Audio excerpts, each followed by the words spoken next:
Você pode agora parar de ser enganado, desenvolver a sua espiritualidade, trabalhando esses aspectos importantes. Umbanda sagrada, questões dos elementos, do sincretismo, com os orixás, os santos, o porquê da religião, sobre as entidades da Umbanda, a linha da direita, os caboclos, os pretos velhos, os marinheiros, os ciganos, os boiadeiros, os herês, com toda essa energia vinculada à Umbanda é trabalhada desse curso, tem que estudar. É possível que você trate a sua entidade na sua casa, é possível que você trate os seus guias na sua casa, para você aprender a fazer as suas firmezas. É importante que você estude, porque cada vez os terreiros estão mais cheios e lotados e não tem como dar atenção para todo mundo. O grande número de pessoas acaba virando festa e bagunça, e praticamente as pessoas que fazem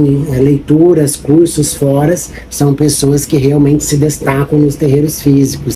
Caso contrário, a pessoa fica lá só penando e nada. Então praticamente ela não tem uma devida atenção. Hoje é possível que você faça esses cursos. E é isso, um axé e até a próxima.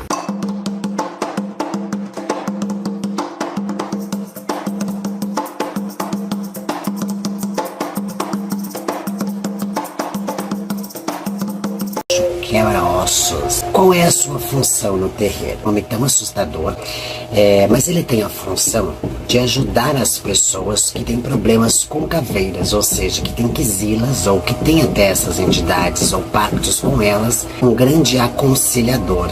Então ele é um grande educador. E também ele trabalha na linha da cura, principalmente das doenças do ossos e articulações.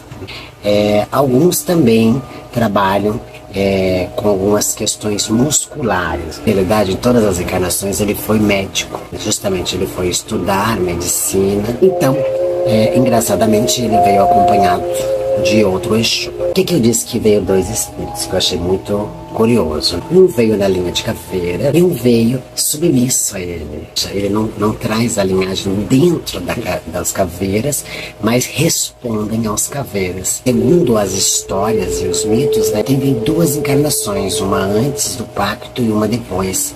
E aí essa depois é que eles se condenaram, então não precisaram mais ver. Por isso que ele vem em duas histórias. Aí o primeiro, que é o Exu Quebra-Ossos, da linhagem de caveira, você tem que assistir todos os vídeos de caveira para você entender, porque a história dele é a mesma.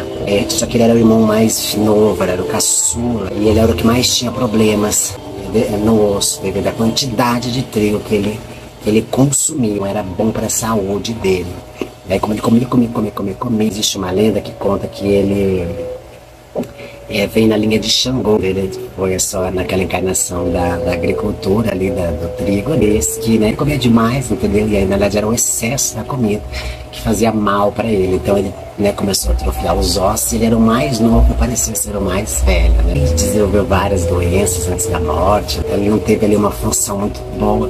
Por isso que ele não é muito conhecido, E quando ele vem muito arcadinho. Se ele tivesse muitas dores, só sente dor no osso, de verdade, na corporação dele. É muito assim triste. Tudo isso devido ao pactos do passado, onde eles fizeram todos juntos.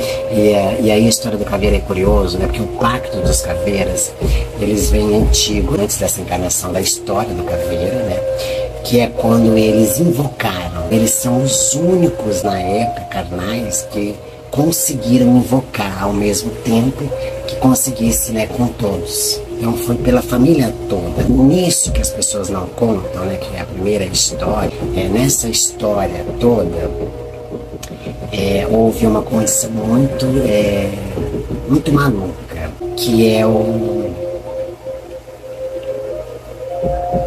vou falar, aonde foi sacrificado um bebê, A Maria Caveira cedeu juntamente com o Exu Caveira. Então esse que foi compactado, ele já não veio na segunda encarnação, Tanto que não falam em lenda nenhuma do Caveirinha nessa história. Então o Exu Caveirinha é esse bebê que foi sacrificado. Então ele já trabalhou no mundo astral, principalmente inferior, por muito tempo desde bebê, Então por isso que ele vem num arquétipo mais herê. Alguns chamam ele de herê, como Exu Caveirinha da Calunga, Exu Caveirinha da Estrada, né? É igual, só que muda vários espíritos, mas são aqueles bebês que são sacrificados. Daí eles vêm nessas linhas de mirins, né?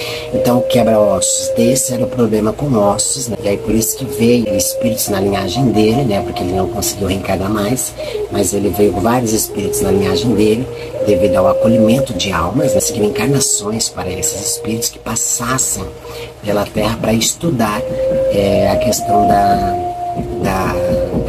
dos medicamentos, dos tratamentos para os ossos.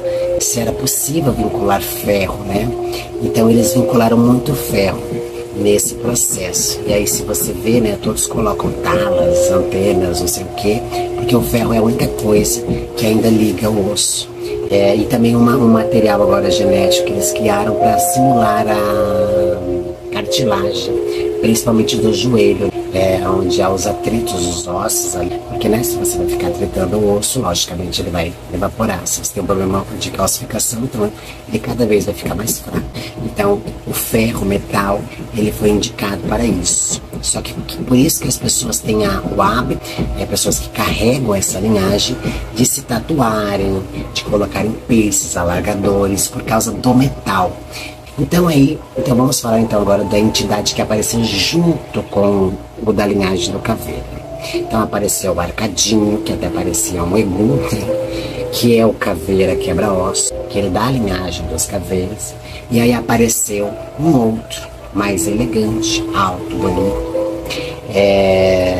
parecendo um João Caveira, assim. Até achei que fosse assim, né, tipo assim, que o Quebra-Osso era aquele, aí o outro era um Egum dele. Até achei que fosse, olha só, né, preconceito. Isso foi preconceito. Não, mas aqui na verdade é tipo assim, como ele veio muito arcado, né, e aí aquela imagem não me sai da cabeça. Ele parecia um Omolô, gente, pra você ter uma ideia, assim, de como que ele tava ali naquela condição, sabe? Purinho. Juro pra você.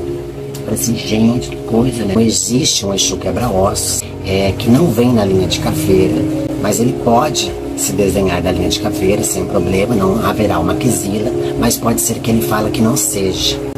Eu sou o Quebra-Ossos, Exu Quebra-Ossos.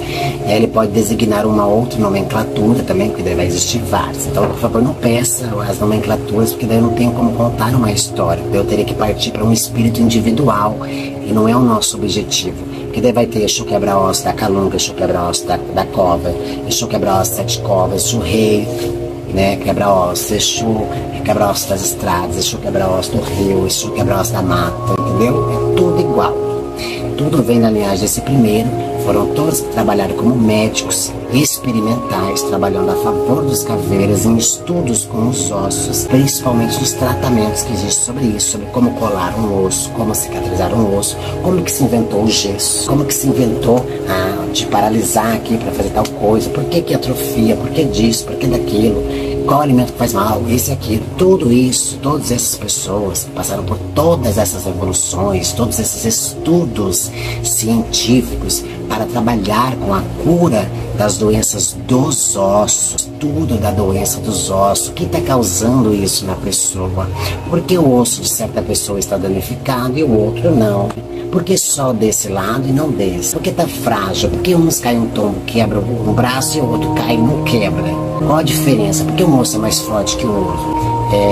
Qual o elemento que conduz isso? Então todos esses espíritos, essas pessoas carnais que fizeram pacto, vieram trabalhando na partir das suas segundas encarnações para que conduzisse ali a experiência, a inteligência. Por isso que eles são grandes curadores.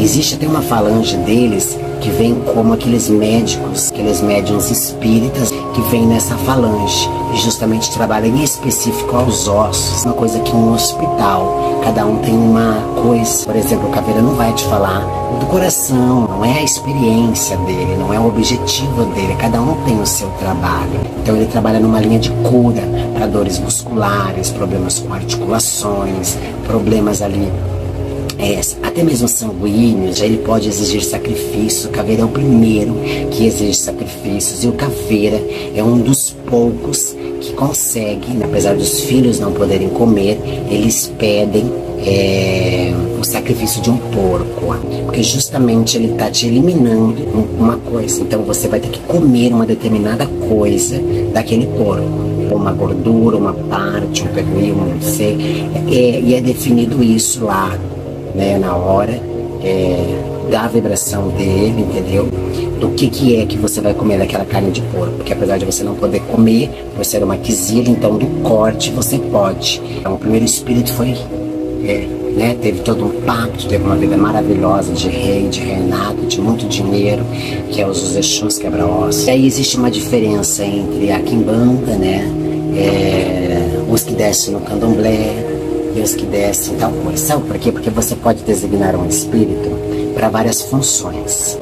E aí muitas vezes eles são designados para o negativo. Só que lembre-se, um dia, se você só trabalha negativo, um dia vai vir a cobrança. Entende? Então aí está o grande problema.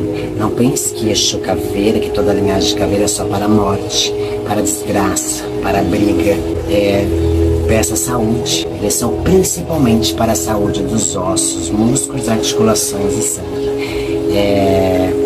Então se você vai trabalhar só no negativo, pode ter certeza que isso virá em cobranças nessas partes do seu corpo. Ossos, articulações, sangue e músculos, tá bom? Então lembre sempre disso, né?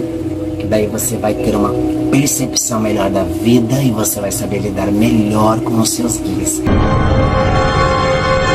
Na Quimbanda, tô esperando você iniciar aqui, hein? Você estudar aqui. Tem que estudar comigo, falar comigo. Se quiser, eu te dou um caminho para você entrar agora de duas formas. Ou você entra como dizimista por no mínimo 17 meses, ou você entra como o parcelamento que eu fiz para outros filhos também, que é 12 vezes de 259. Aí você ganha a proteção da casa e todos os estudos. Aí é por um ano, você fica pagando esse valor sem poder sair. Um compromisso. De fechar acordo comigo, você começa a estudar amanhã já.